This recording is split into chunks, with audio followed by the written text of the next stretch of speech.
Nakaluto pala tayo ngayon ng pansit gisado. Merong hipon. Kain tayo, guys.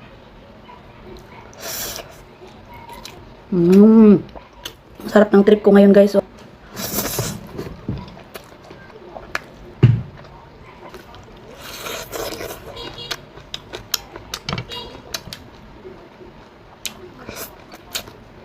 Ganitong ulam ba? Sapat na ba sa inyo? Pansit Mickey. Gusto ko kasi, guys, pag nagluto ako ng ganito, pansit Mickey, gusto ko yung hindi nakabalot sa plastic. Kasi merong iba, di ba, yung nakabalot na sa plastic na fried. Ayoko nang ganun. Gusto ko yung merong nabibili sa palengke na kilo-kilo. Yung talagang masarap.